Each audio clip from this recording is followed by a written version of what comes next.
Wow, may merienda naman. May nagbigay na naman kay Bossing. Isingin nga natin. Kawawa naman to. Pagka umaga, buwat ng buwat. Oy, Bossing! Oy!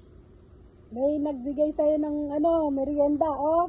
May nagpadala. Ano, galing supplier? Yes! Gising na rin si Lucky, oh.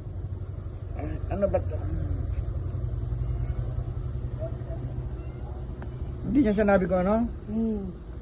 Sa supplier galing? Oo. Ay, tingnan natin kung ano itong ano. Tignan mo nga yan kung masarap. Ganun mo. Bibingka. Salamat sa ano ha. Pagod ako guys. Dami kasing binubuhat eh. Buti na lang meron tayong buti na meron tayong mababait na supplier na nagbibigay sa atin. Thank you sa supplier ko ha.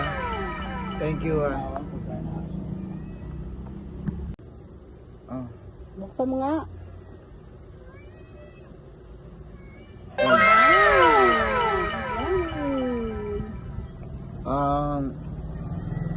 Thank you talaga sa mga supplier ko sa pagbibigay ng merienda sa akin. Nakaraan, ang binigay sa akin ay ano ba yung kasaba cake ata yun. Ngayon naman bibingka. Ayan guys polylod dyan, bibingka. Okay, thank you sa nagbigay maraming salamat. Ayan mo, marami naman akong order gagawin sa inyo. Maraming salamat po. Bye bye.